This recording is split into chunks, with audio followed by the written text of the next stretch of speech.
All right, hi guys. Can everybody hear me okay? Coming through okay? All right, so my name is Charlie Vazak, and today I'd like to talk about third parties.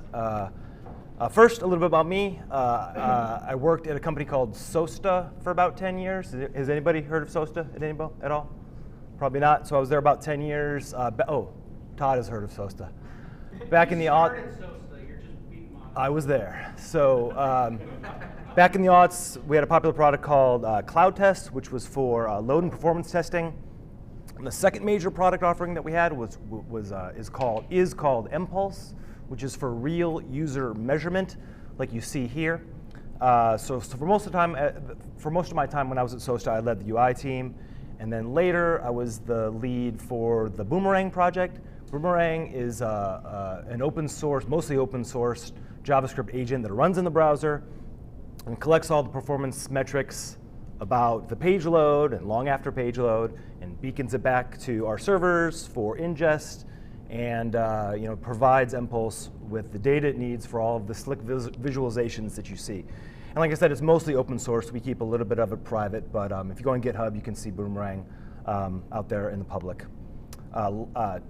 2 years ago, I joined Akamai, where I generically get to work on web performance.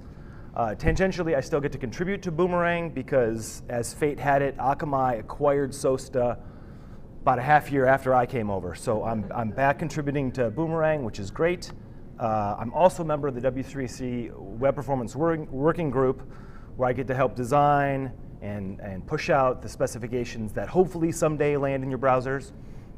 I'm the editor of the server timing spec, which I inherited, and I landed it in Chrome a couple months ago, so it's in Canary now, but it'll be in Big Boy Chrome in a couple months. I've got it in PR and WebKit, so that'll be in Safari soon, and Firefox is mostly done, which I did not do. So server timing is a great new performance API. You should use it. But today, we're going to be talking about third parties.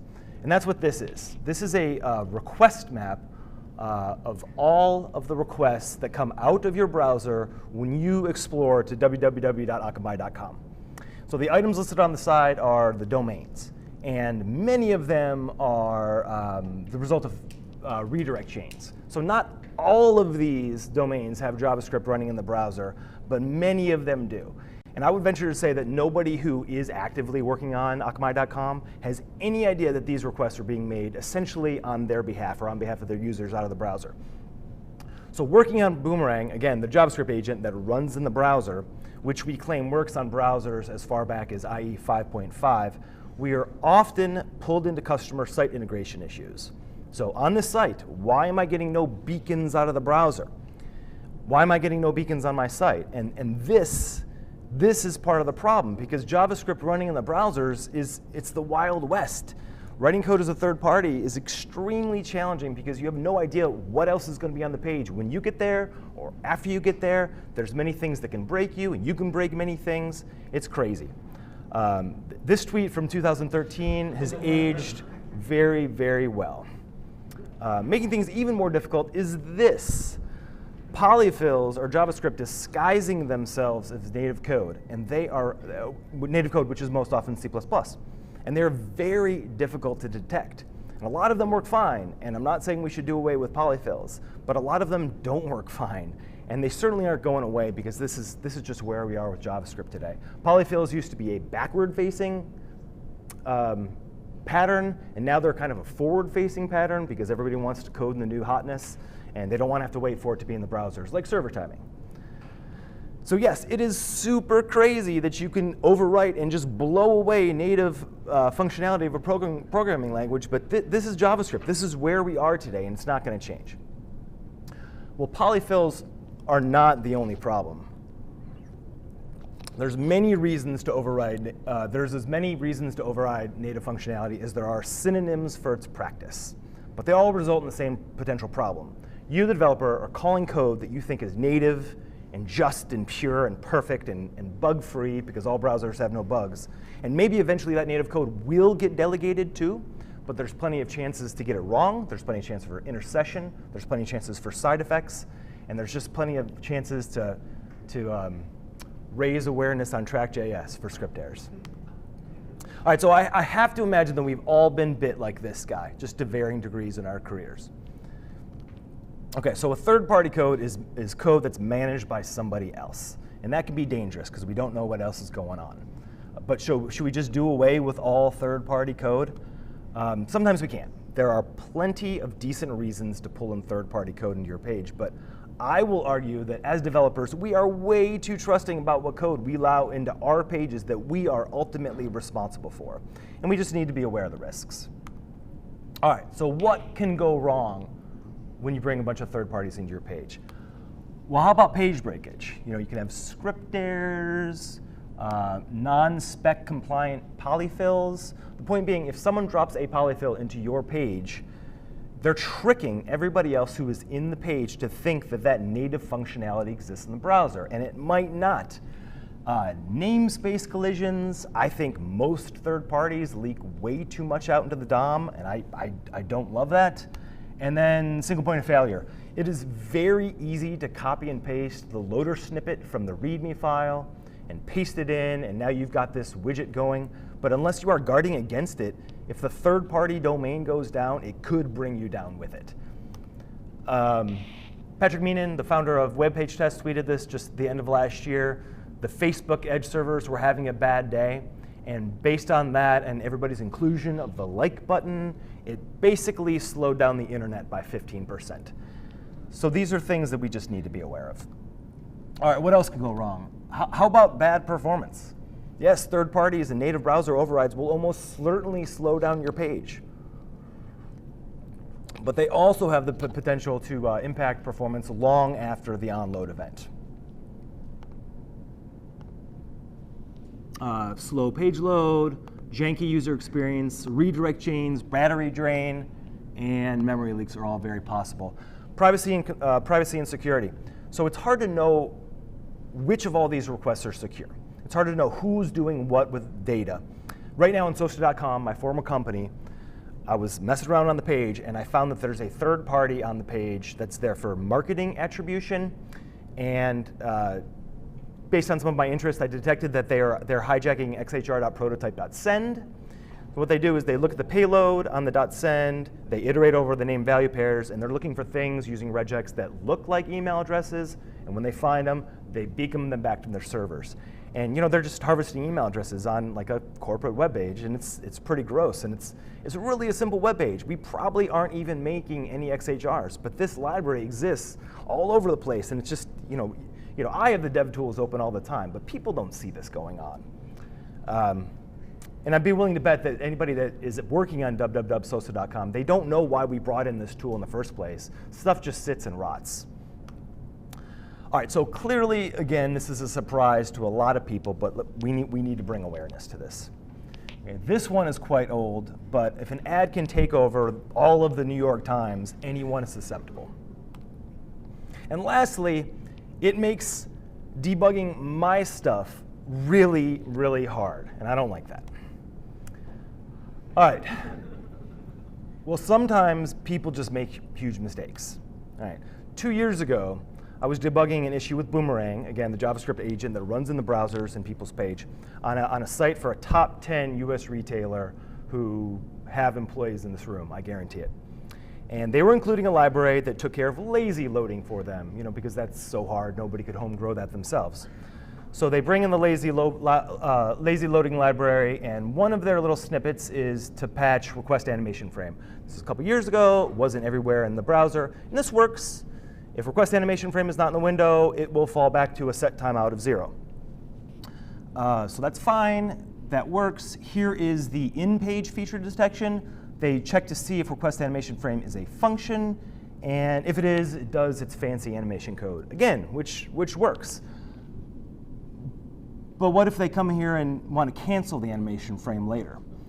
So it never checked to see if cancel animation frame existed, because why would it not exist if request animation frame existed? So the result was for browsers, i.e. like IE9, that do not support request animation frame, we were throwing dozens, the page was throwing dozens of script errors per second. Making it worse, there was an error tracking script on the page. Todd, any guesses on what error tracking script was on the page? Track.js was on the page, and it was doing its job. It was picking up on all those dozens of script errors per second and sending them back to Todd's servers for ingest. So we had dozens of script errors per second, dozens of XHRs per second, and I was pulled in because I was the Boomerang representative. Boomerang has a feature that when it detects an XHR, it's going to make another XHR to tell us about it and the performance of that. So IE9 was not happy, and the customer wasn't happy because they burned through a lot of their beacons with one guy that had IE9 open on just this terrible, terrible loop. All right, second example. There is a library that tags itself as an accelerated JavaScript animation framework, and I'm not going to name it, but it is very popular. It is used by many big-name sites. And well, for some reason, probably for profiling, they shim performance.now. Hopefully everybody's familiar with that API.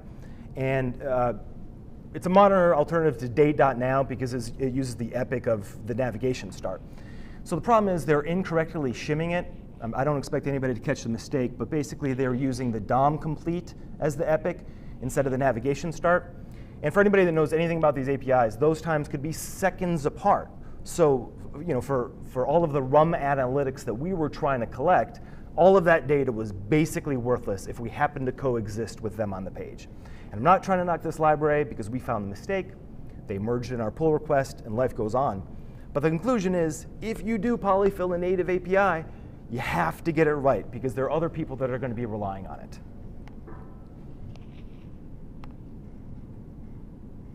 OK, example 3. There's a company that specializes in front-end optimization.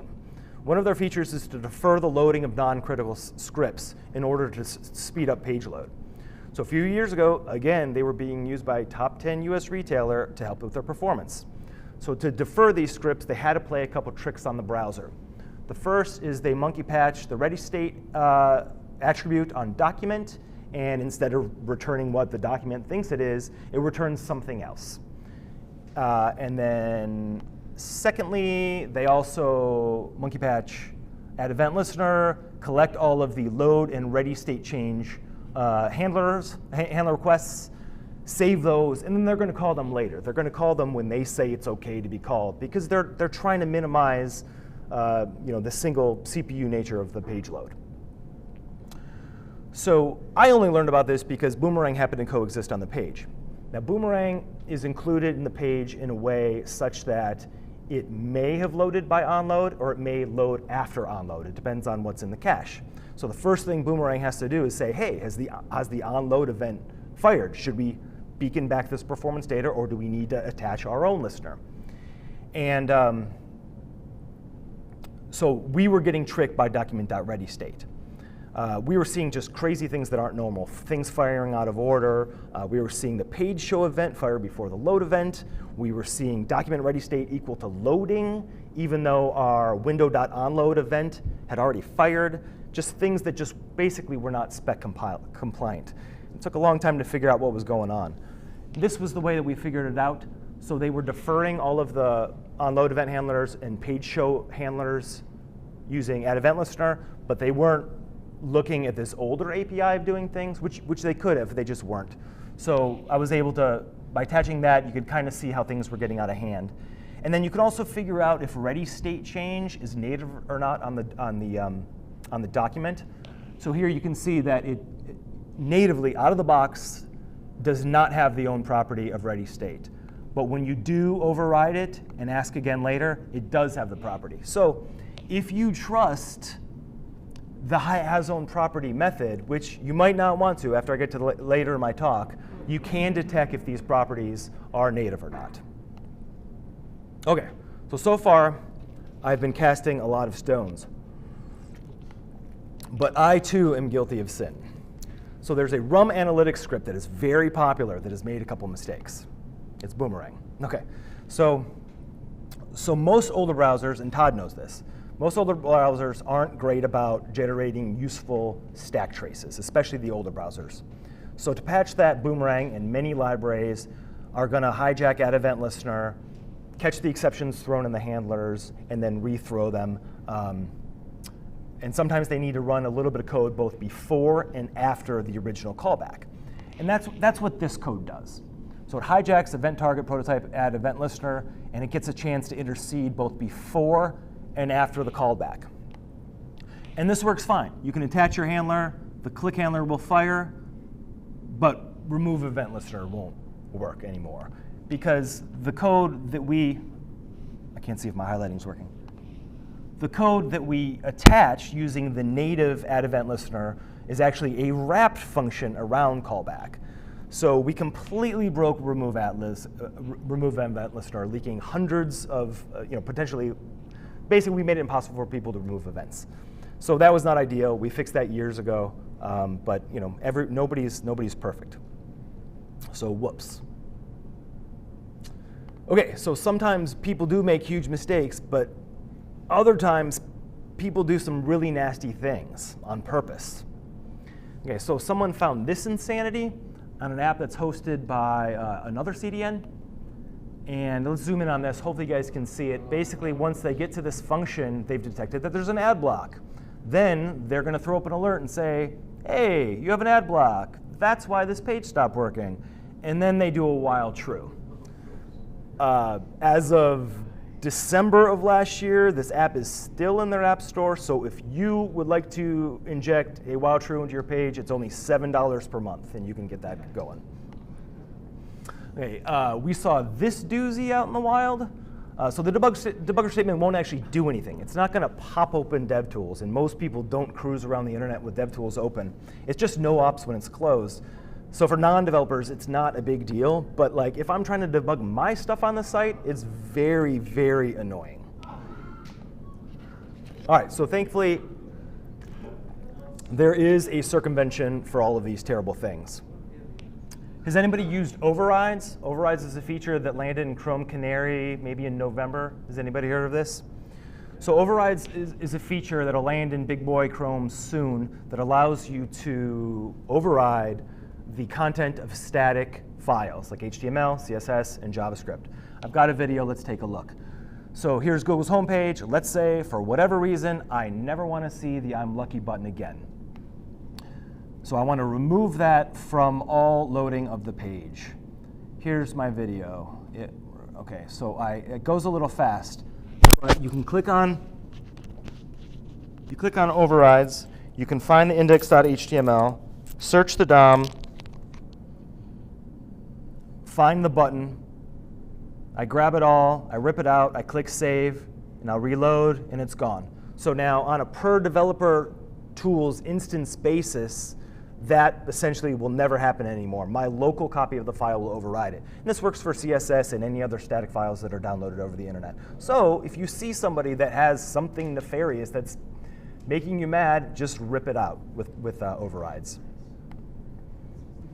All right, so lastly, I've been really curious about how ad blocker circumvention techniques work. I've spent a lot of time trying to reverse engineer them and try to see how they figure out how they work. So if you're keeping score at home, we had ads, so we built ad blockers, and now here I am debugging ad blocker blockers, and it goes on and on. So these things are very secretive about the way they operate, and almost all of them highly obfuscate their code. It's a huge pain to figure out what's going on with your eyes. Thankfully, I read a lot of obfuscated code, so I've gotten OK at it. And what's worse is a lot of them will often short circuit what they're doing when they detect that DevTools is open, which sucks. So the first thing I had to do was figure out, how do they know that I'm opening up DevTools? So I found this package. This is a pretty naive approach. It pulls the viewport, and if the outer width is different than the inner width by a threshold, it says, hey, it's open. And right in the GitHub page, they admit that they have a shortcoming. If you pop open DevTools undocked, they're not going to detect that. So that's easily defeated. So I figured they were smarter than that. Then there's this other really great approach that detects if DevTools is open by setting a trap. What it does is it creates a new image that never even has to be entered, appended to the DOM. And then the second to last line is console.log of element. So if DevTools is open, it's going to try to pretty print what that element is, because HTML div element is not really meaningful to developers. They want to know what the ID is. And that's when it'll fall into our trap. If DevTools is open, it'll fall into our trap, and we'll know. So I couldn't work around this in a more proper way because I still wanted to debug my thing and figure out what was going on with some iframes, but I did find one workaround. Does anybody use TamperMonkey to inject user scripts? It's a great tool. Everybody should get it. If you install TamperMonkey and at the top at document start, just do a window.open with no arguments. That's going to launch open a new window. You might have to click to allow pop-ups. And then from there, open up DevTools of the new window, and you'll get DOM level debugging from there. So from there, I was able to, from using opener, that gets a handle to the opening window, and from there, I can programmatically do what I wanted. I wasn't able to look at the elements, but programmatically, I could pretty much do what I wanted. That's a circumvention for that. OK, my last example. So we've all been trained to mouse over hyperlinks as an anti-phishing tactic. You know, I tell my parents to do this. And forever, I don't know what Firefox does, but I know Chrome will show the hyperlink in the bottom left. Safari does not show it, which always kind of upset me. And I would never, personally, I don't use Safari mostly for that reason. But a couple months ago, I realized that nobody should show it. Nobody should show the URL on the bottom left because it can be defeated. It can be tricked, and it's misleading. I found a site in the wild, this is real, that did this. Now let's take a look. OK, so this is akamai.com. So this is a demo. But we're going to go to akamai.com. I'm going to mouse over why Akamai. It says I'm going to go to why Akamai. I click, and it goes somewhere else. OK, so this didn't happen on akamai.com, but this did happen to a site in the wild. And the way to make this happen is trivial. All you have to do is attach a click handler to the anchor and then change the href. It's so dirty. And that's why I think Safari is the way to go. Don't show the link because we can't trust it. I call this super phishing. I don't know if it's going to catch on. OK, so we've seen some mistakes, and we've seen some nasty things. But there are some good and virtuous things that third parties out there can do. So let's look at the things that good third parties do. All right, let's talk stable stakes. How about don't produce script errors? I'm on people's web pages all the time, and I see script errors from like 15 different domains. That's disgusting. No sync XHR. I think sync XHR is probably going to be removed from the platform sometime soon, which would be a very good thing. But it locks up the browser's main thread, and that's terrible. Don't pollute the global namespace. Where are we? That's a no-brainer. Don't ship down all of jQuery. Just ship down what you need, and make sure you actually need it. Also, handle both sides. That's the request animation frame, cancel animation frame, add event listener, remove add event listener. Make sure you get it right. Test on old browsers. Like I said, Boomerang works on IE 5.5, and like by works I mean doesn't break it. Okay, so test on old browsers. Don't slow down unload. If you attach a click handlers to anchors and you run some code before the next page comes in, the performance degradation that you're responsible for is going to get pinned on the page you're going to. And it's not their fault. It sucks. If you're a third party, don't run a lot of code in unload. Also, don't attach too many handlers, but I probably should have said just don't be dumb. Maybe I shouldn't have said that. There's some code right now on, there's a code that does some analytics. I'm not going to say with who, but it attaches a click handler, like I said, to every anchor in the page. So it waits for the page to load, it finds all the anchors, and attach to all of the handlers, to all of the anchors. You know, obviously it should be using event delegation, it should listen at the top, and everybody knows that. But this is only a big deal because I was on Macy's.com, and there are 984 anchors on the homepage. And they had click handlers on every single one of them. OK, so that's don't be dumb. Polyfills, ensure their spec compliance. We've been over this. But don't let them rot. Yeah, I'm on a lot of people's web pages, and we still see version 1 of picture fill, which is crazy because it's about 4 years old, and native support for the picture element is really good now. On Macy's.com, they're using a version of jQuery that's over 5 years old. Don't let this stuff rot. Okay, be a good citizen. If you're a third party on a page, try to be a good citizen. There's a company called Sentry.io that has a client-side agent called Raven. And they override many native methods, which is fine. Sometimes you have to do it. But what they do is they leave around the originals in a relatively easy way to find. So here I go to BuzzFeed, pop open DevTools, and I probably should have made this bigger. But on raven.wrapped built-ins, you can see all of the methods that they've overridden. So I could actually find that native method if I wanted to. Maybe other third parties do this, maybe they don't. Maybe they did it by mistake. Maybe they didn't. Maybe they just leaked it out into the global namespace, which I said not to do. But it feels like they're being a good citizen because somebody who comes in after them might be able to find where these natives are. Another thing that good third parties do is, if you're going to do it right, because as we're going to see, this has some problems. So first, before I get into this code, you should not wrap an API if it doesn't already exist.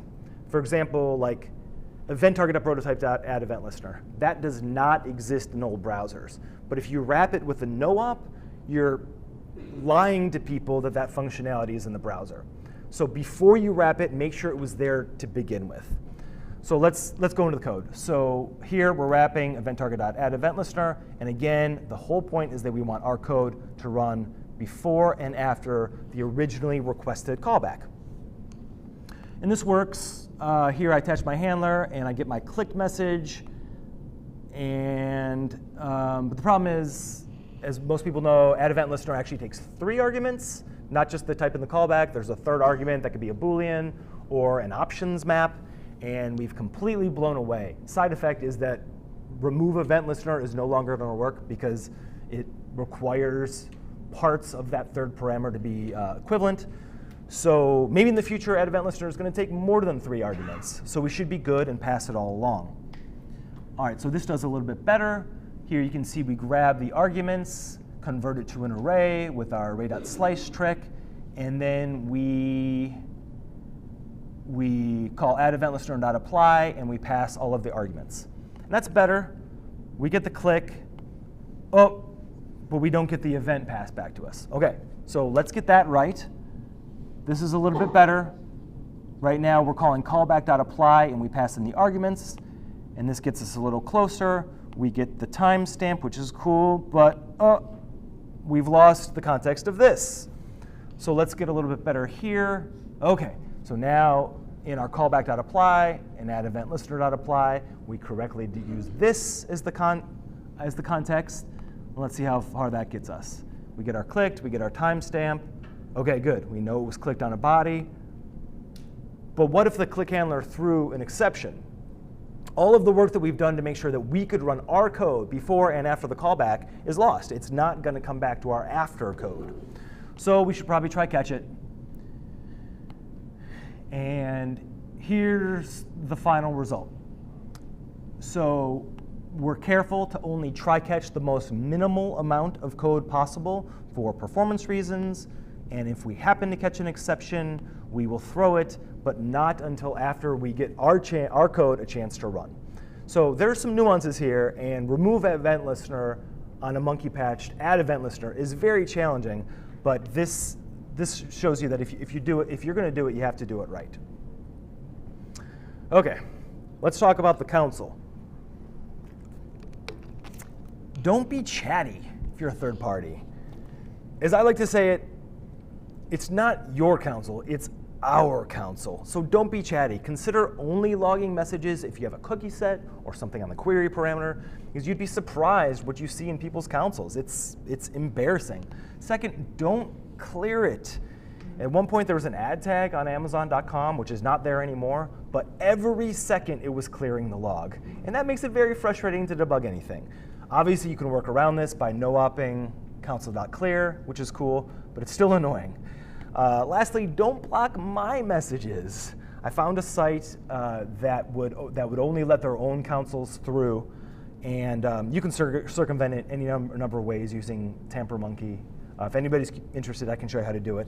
But it's really annoying. Just remember, it's our council. As third parties, we're kind of all in this together. Let's act like a team. Let's talk about directives. Okay, so directives are kind of like command nodes in the DOM.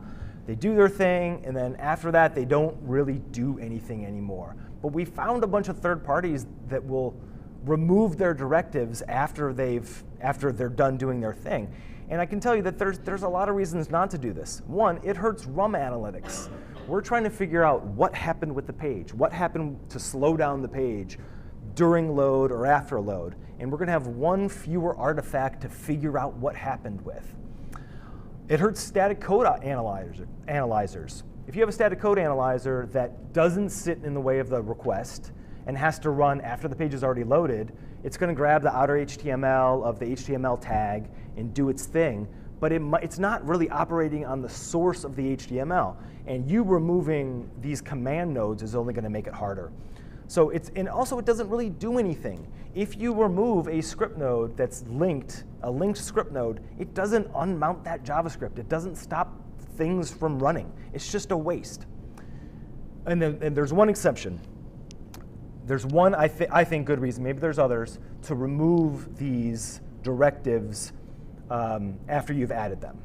Boomerang goes back to the server every 5 minutes to get a token. And there's some reasons for some customers where we can't do that via XHR. We have to use JSON-P. So every 5 minutes, we're injecting a script node to go get a new token. And I consider it poor form to just have script node after script node. For a long-running page, you have Gmail open for like a month, you'd have thousands of script nodes. So Boomerang, whenever we make a second JSON-P request, we'll remove the first one. So we're not leaking it to infinity, but we're still leaving around an artifact if somebody wanted to try to figure out what to do.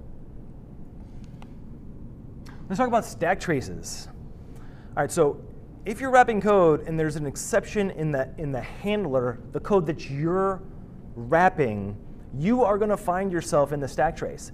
And this happens to us all the time. I think maybe Todd can relate. We're all constantly being blamed for these script errors because the developer is going to see something he or she doesn't recognize in the stack and say, that must have been what caused it. We're constantly being blamed for these errors, even though we just happen to be in the stack. So you can work around this. You can catch the exception. You can remove yourself from the stack, and you can rethrow it. But I've seen it done, but I don't like it. I don't think it's the right thing to do because there's a very decent chance you can get it wrong, because regex is hard, and that would be embarrassing. Also, it makes debugging trickier for everybody else. You're tricking everybody. And then lastly, like if you really wanted to get to the stack, you can, as a developer, I can still get to the stack. So don't play games. In general, my theory is, unless your business is actually to deceive the browser or actually to deceive the user, you should really work with the browser, not against it. Okay. So hopefully all the third parties in your life are doing all of these good things, but just in case, it never hurts to be defensive. So before calling an API, we need to make sure it's there, right? So navigator.sendBeacon is a pretty new API. It is a great way to get data out of the browser, especially when the browser session might be going away, but it's not everywhere. So here we have a simple truthy check that we make sure it's there before we call it. Here's another check. This is a common pattern that I think newer developers don't understand why we do that. Does anybody know why we compare the type of something to the string of undefined? I'm sure everybody's seen this pattern, right? Undefined isn't equal to itself or something like that, if I remember right. I think nan is not equal to itself. Undefined's a little tricky. So in old browsers, specifically IE6 through 8 and IE9 in Quirks mode, you could override the meaning of undefined. So you could say window.undefined equals 1, 2, 3.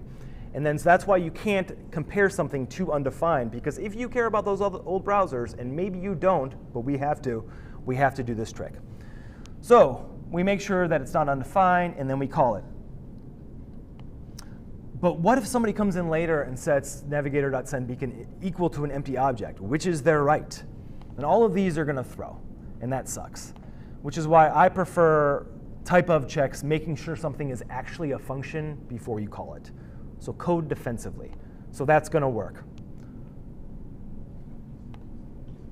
All right, here's my second contrived example.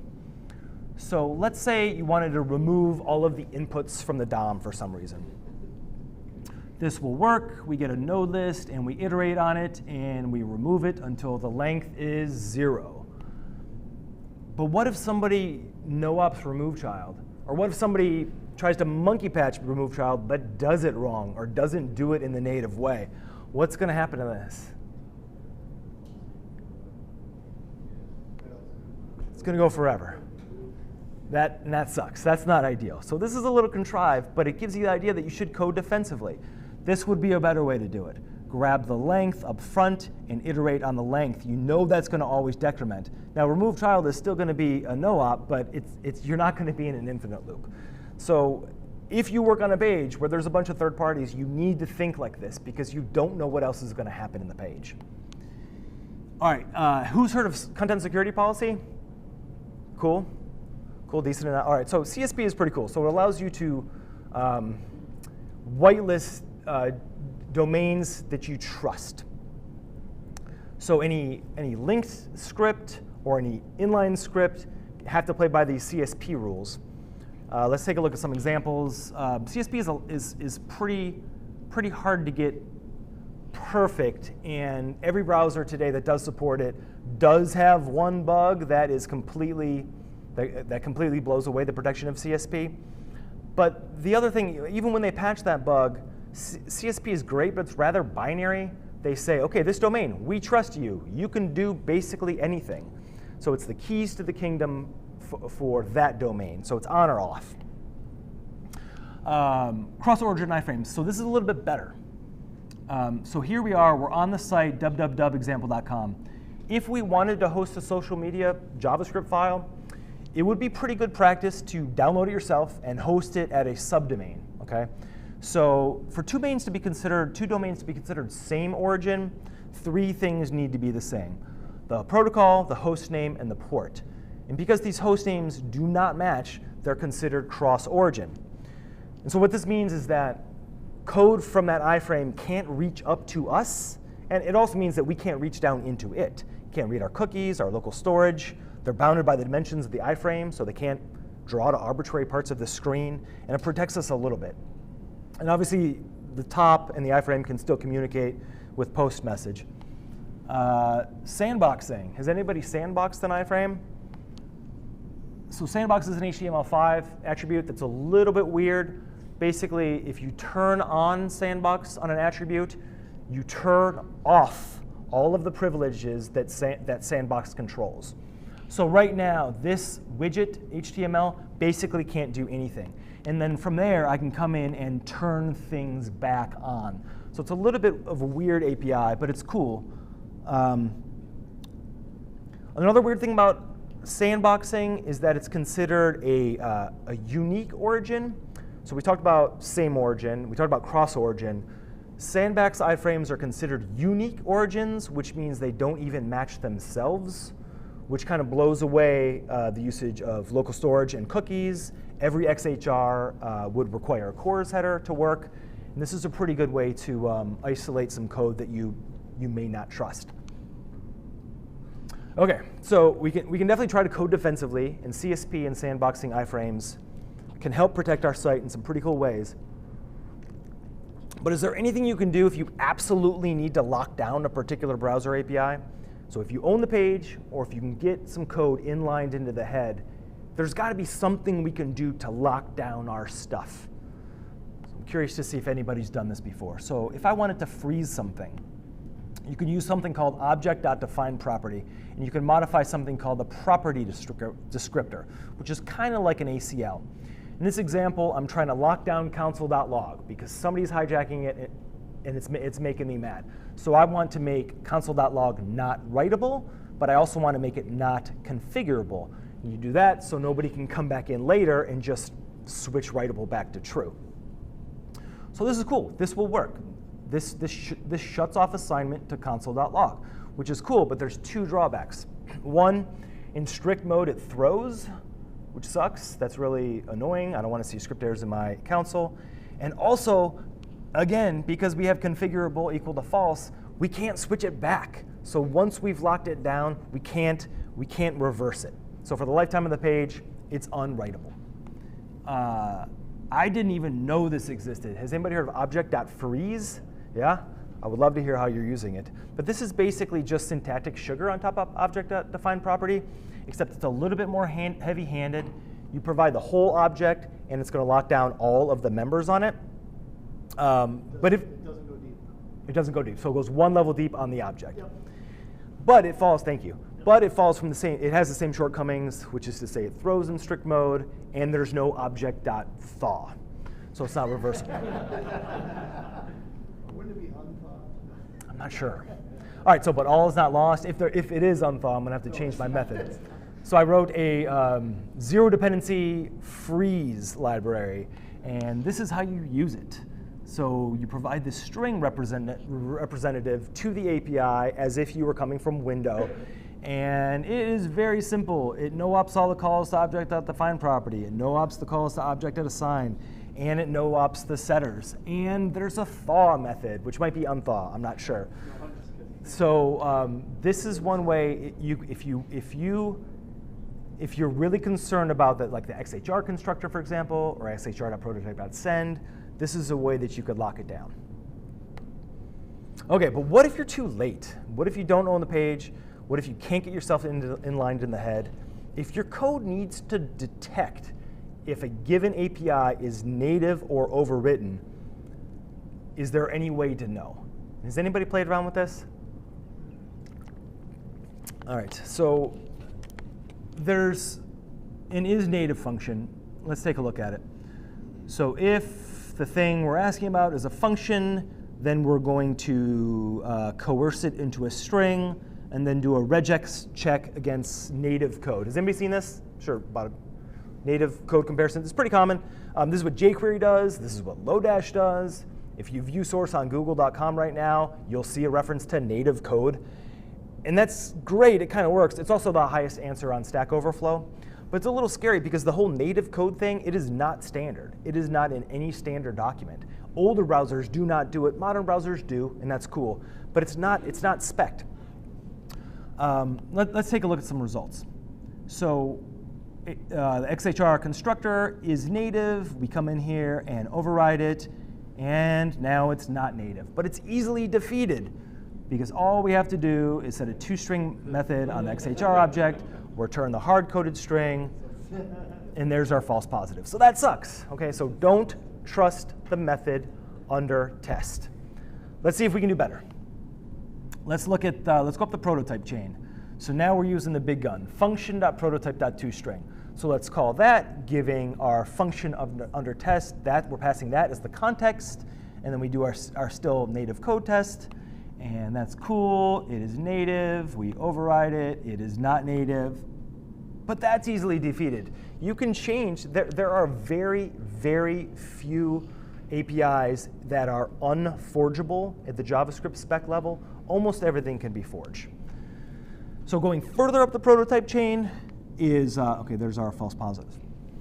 Further up the prototype chain would be object.prototype.toString, but that doesn't help us. It doesn't look inside of our function. It would be pretty cool if it showed us the C++, but it doesn't do that. So object.toString is not of any help. Let's see how evil we can get with function.toString. All right, so I want to steal all of the XHR data that is coming out of your browser. So I hijack the .open and .send method on the XHR prototype. And before I delegate to the native, I steal all of your data. But at this point, if you called xhr.prototype.send.toString, you're going to see my source code.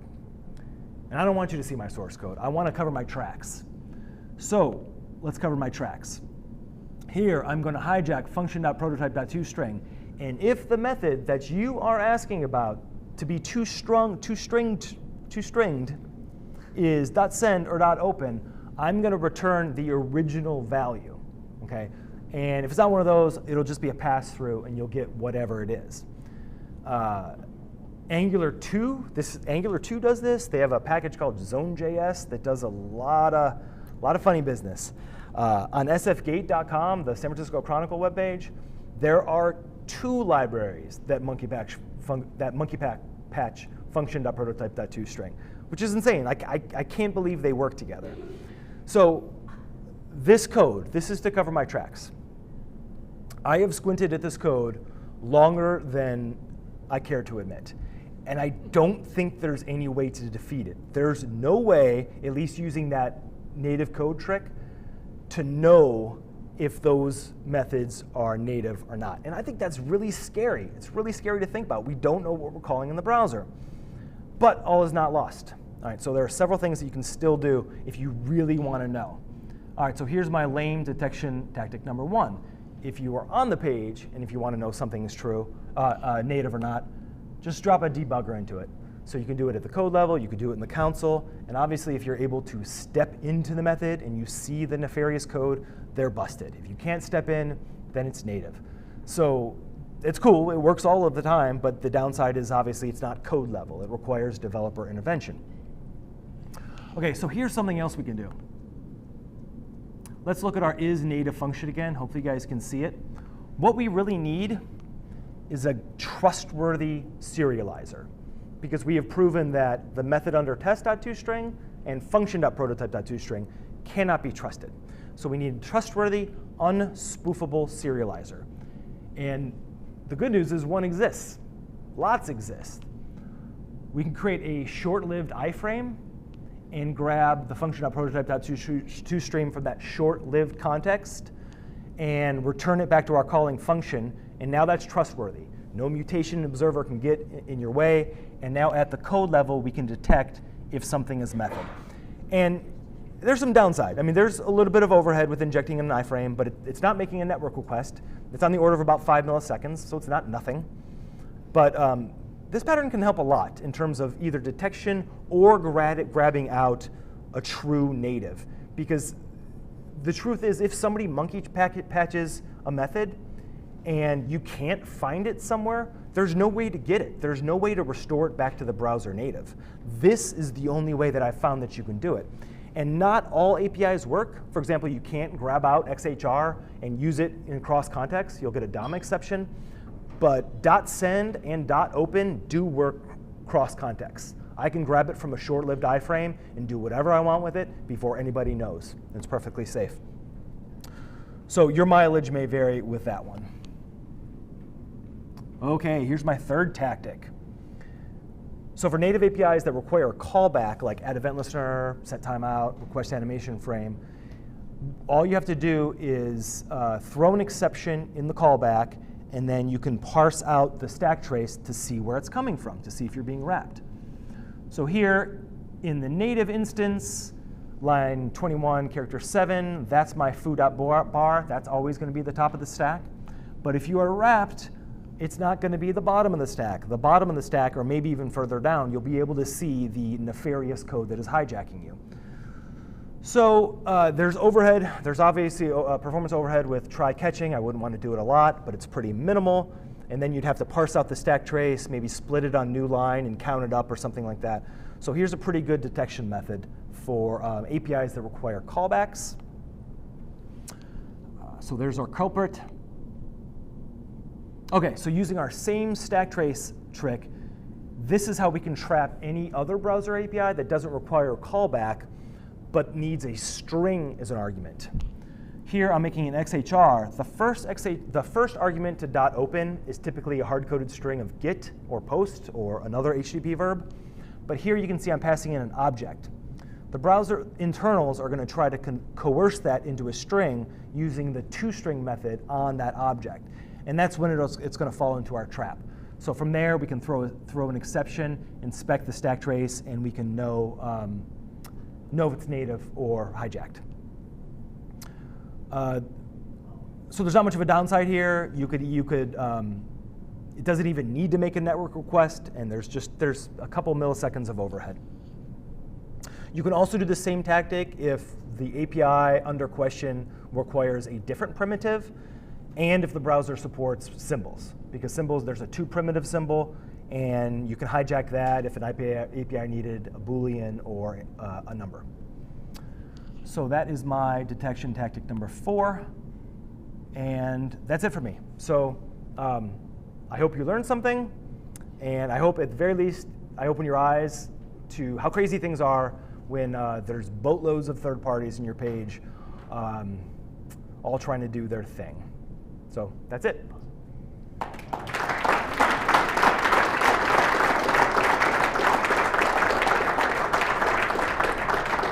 Are there any questions? Just out of curiosity, if you two-string your two-string function, would that reveal the? No, because it's recursive. It's Wouldn't it, function.prototype.toString equal function.prototype.toString.toString. There's not anything above it. Okay. But I love where your head's at, and if you come up with something, we should try it. I'm curious. Yeah, I'd like Yeah. to just play around with Yeah. it, but